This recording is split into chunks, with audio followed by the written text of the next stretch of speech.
أعوذ بالله من الشيطان الرجيم. بسم الله الرحمن الرحيم.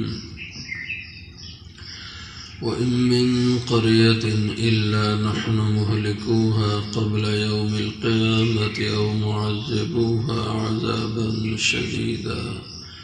كان ذلك في الكتاب مسطورا وما منعنا أن نرسل بالآيات إلا أن كذب بها الأولون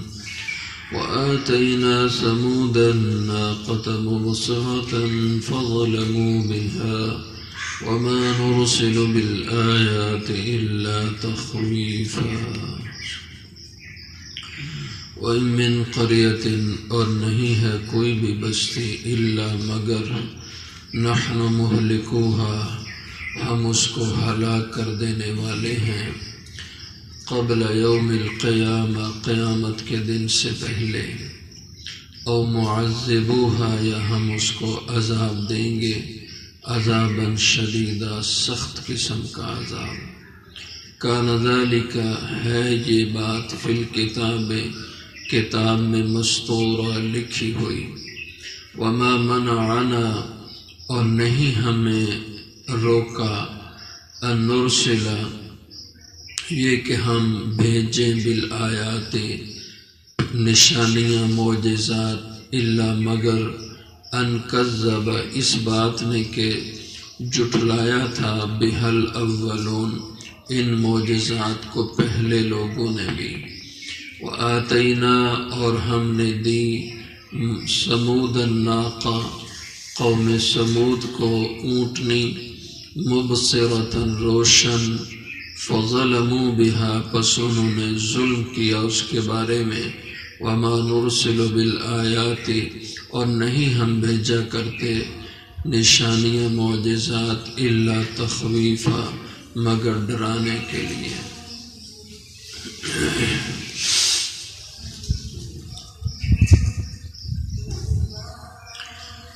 گزشتہ آیتوں میں بھی اللہ جل شانہ کے عذاب سے ڈرنے کا بیان ہوا. ان عذاب ربک کان محذورا کہ بے شک آپ کے رب کا عذاب ایسا ہے کہ اس سے ڈرا جائے. اور اللہ کی پکڑ سے ہر وقت انسان کو ڈر کے رہنا چاہیے کہ انسان سے گناہ ہوتے ہی رہتے ہیں تو کسی بھی وقت اللہ جل شانہ کسی بھی گناہ پہ انسانوں کا مواخذہ کر سکتے ہیں پکڑ کر سکتے ہیں.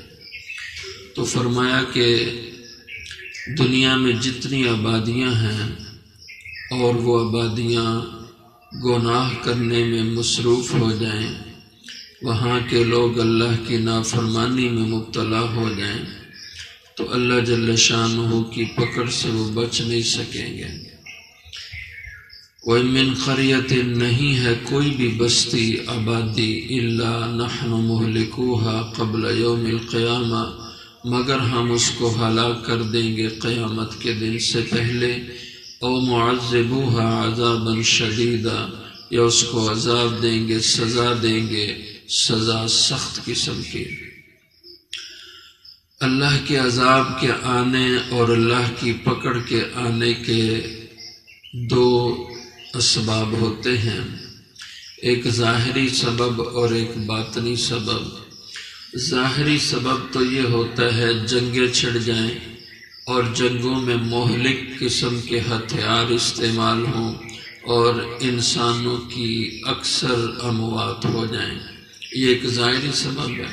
حکومتوں کی جنگیں قوموں کی جنگیں علاقوں کی جنگیں اور مختلف مذاہب کی جنگیں ہو جائیں یہ ایک ہلاکت کا ظاہری سبب ہے. اور ایک ہلاکت اور اللہ کے عذاب کے آنے کا باطنی سبب ہے کہ لوگ گناہوں میں مبتلا ہو جائیں اللہ کی نافرمانیوں میں پڑ جائیں اور اللہ کی بغاوت اور سرکشی پہ اتر آئیں تو پھر بھی اللہ کا عذاب آتا ہے.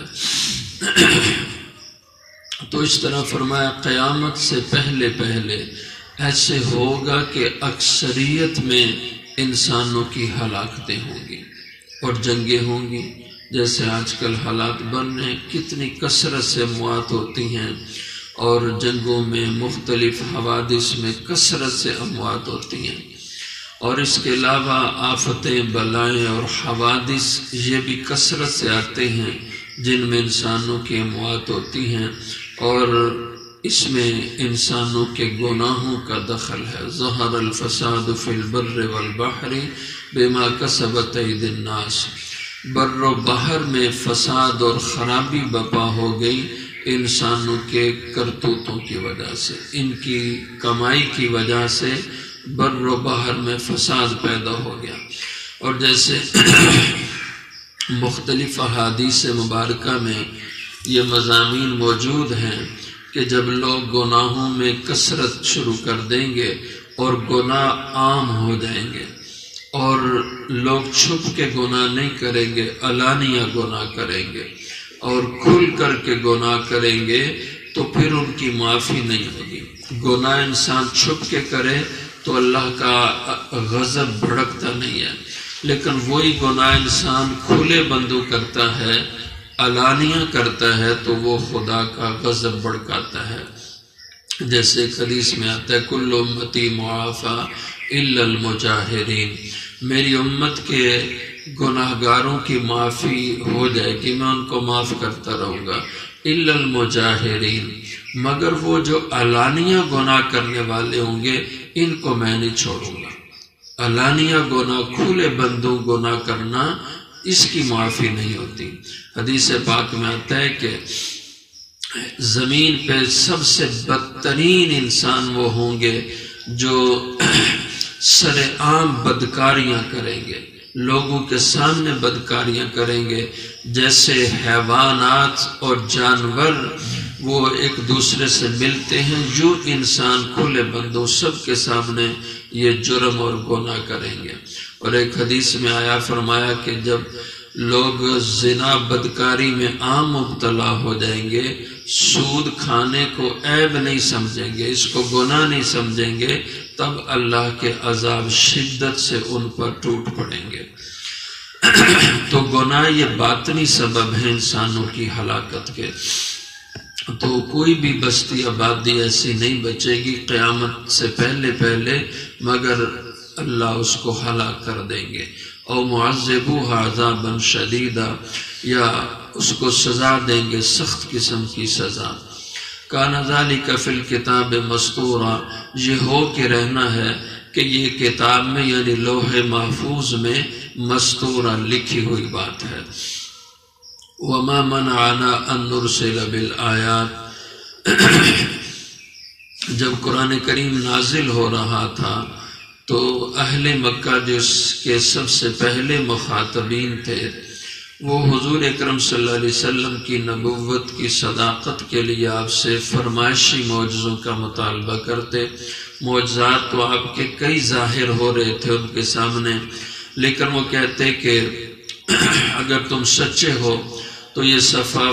پہاڑی کو سونے کا بنا کے دکھا دو، یہ مکے کے سارے پہاڑ یہاں سے اڑا دو اور ہموار زمین ہو جائے، ہم یہاں پہ باغات لگائیں، کھیتی باڑی کرنے والے ہوں، اور آپ کے یہاں پہ باغات ہوں، انگوروں کے باغات ہوں، کھجوروں کے باغات ہوں، آپ کے پاس بہت دولت ہو، اور اس طرح کے بہت سے وہ معجزات کا مطالبہ کرتے۔ تو اللہ جل شانہ اس کے جواب میں فرماتے ہیں کہ ہم نے پہلی قوموں کی فرمائشوں پہ بھی معجزات کا اظہار کیا، جیسے حضرت صالح علیہ السلام کی قوم سمود کے لیے اونٹنی کے معجزے کو ظاہر کیا، اور انہوں نے خود کہا کہ اگر آپ سچے نبی ہو تو اس چٹان سے اونٹنی زندہ نکال کے دکھاؤ، اور وہ گابن بھی ہو، یا ایک روایت میں ہے کہ اس کے ساتھ بچہ بھی ہو۔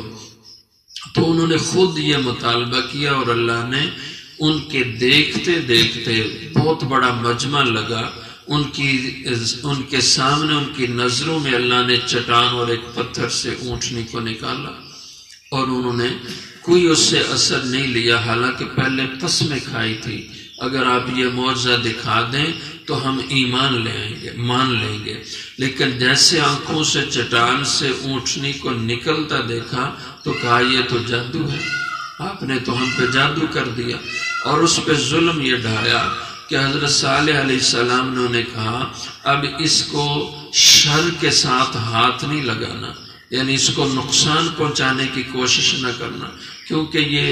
خرق عادت اس کی تخلیق ہوئی تھی اونٹنے کی، بہت زیادہ کھاتی تھی، بہت زیادہ پیتی تھی، اور اس قوم کی جو معاش کا نظام تھا وہ مویشیوں کو اور جانوروں کو پالنا، ان کے ذریعے سے فائدہ اٹھانا۔ اب جو چراگاہیں ان کے جانوروں کے چرنے کی تھی، یہ ایک ہی دن میں سارا چارہ چر جاتی تھی۔ پانی کے پینے کے جو چشمے یا تالاب تھے، یہ اونٹنی پانی پینے جاتی تو سارا پانی ختم کر دیتی۔ تو انہوں نے شور مچایا۔ حضرت صالح علیہ السلام نے فرمایا کہ چلو باری مقرر کر لو، ایک دن چرنے اور پانی پینے کی باری تمہارے مویشیوں اور جانوروں کی ہوگی، اور ایک دن پانی پینے اور چراگاہ میں چرنے کی باری اس اونٹنے کی ہوگی۔ کچھ دن یہ بھی چلا، آخر ان کے جو شریر لوگ تھے انہوں نے نقصان پہنچانے کا فیصلہ کیا اور چند شر پسندوں کو اس کے لیے تیار کیا، اور انہوں نے حضرت صالح علیہ السلام کے اس معجزہ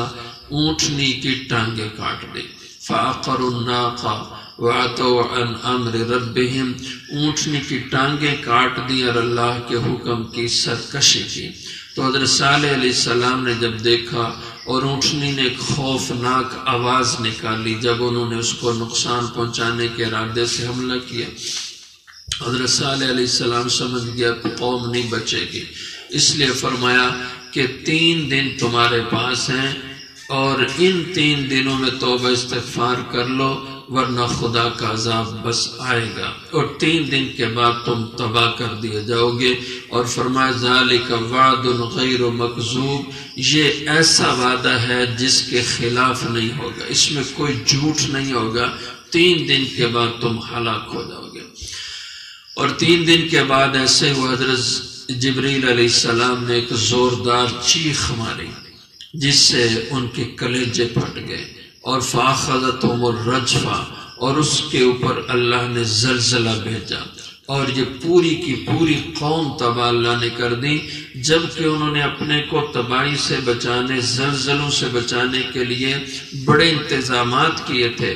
زلزلہ پروف بلڈنگیں بنائی تھیں، اور وہ بھی ایسے پہاڑوں کے اندر مکانات اور کوٹھیاں تیار کی تھیں، پہاڑ کے اندر پہاڑ کو تراشتے، اس میں مختلف کمرے اور ساری ضرورت کی چیزیں اسی کے اندر غار نما وہ مکانات بنا لیتے۔ اس خیال سے انہوں نے پہاڑوں میں مکان بنائے کہ زلزلہ آئے بھی تو ہمارے مکان نہ گر سکے۔ ظاہر پہاڑ نے کہاں گرنا ہے، ویسے تو دیوار پہ چھت کھڑی ہو تو زلزلہ آنے سے وہ گر جاتی۔ تو انہوں نے زلزلے سے بچنے کے انتظامات پورے کیے تھے، لیکن اللہ نے عذاب بھی زلزلے کا بھیجا، فَأَخَذَتْهُمُ الرَّجْفَةُ، زلزلے کا عذاب بھیجا، اور اس زلزلے نے ان کو پہاڑوں کے غاروں سے نکالا، جیسے کوئی کسی کو کھینچ کے نکالے، ایسے وہ گھبرا کے مکانوں سے باہر نکلے، اور زلزلے اور اس چیخ نے ان کو تباہ کر دیا۔ اس لیے فرمایا اگر یہ بھی اپنے مطالبے کا معجزہ دیکھیں گے تو ظاہر ہے پہلوں کی طرح یہ بھی جھٹلائیں گے اس کو، اور جب یہ جھٹلائیں گے تو جیسے اللہ نے پہلی قوموں کو تباہ کیا اسی طرح ان پہ بھی تباہی آئے گی، لیکن ہم نے یہ طے کیا ہوا ہے آپ کے ہوتے ہوئے ہم آپ کی امت ساری کو ہلاک نہیں کریں گے، اس لیے ہم ان کا فرمائشی معجزہ دکھانے کی طاقت اور قدرت رکھتے ہیں، لیکن ایسا ہم کریں گے نہیں، کیونکہ دستور کے مطابق پھر ان کی ہلاکت ہوگی۔ تو فرمایا وما منعنا، اور نہیں ہمیں روکا ہوا، ان نرسل بالآیات، کسی چیز نے کہ ہم بھیجیں ان کا فرمائشی معجزہ بالآیات، کوئی نشانی معجزات آپ کی نبوت کے، الا مگر ان کذب، اس بات نے روکا ہے کہ جھٹلایا تھا بحل اولون، اس جیسے معجزات کو پہلے لوگوں نے بھی، اور پھر ان پہ ہمارا عذاب آیا، اور یہ ہمارا دستور ہے، جو قوم منہ مانگا معجزہ مانگے پھر نہ مانے تو ہم ان کو چھوڑتے نہیں ہیں۔ وَآتَيْنَا سَمُودَ النَّاقَةَ، جیسے ہم نے دی تھی قوم سمود کو ناقہ اونٹنی، مبصرۃ، جو ایک روشن معجزہ تھی جس میں کوئی مغالطے کی شک کی گنجائش نہیں تھی، لیکن فَظَلَمُوا بِهَا، اس کے باوجود انہوں نے ظلم کیا اس کے بارے میں۔ وَمَا نُرْسِلُ بِالْآيَاتِ، اور نہیں بھیجا کرتے ہم نشانیاں معجزات، إِلَّا تَخْوِيفًا،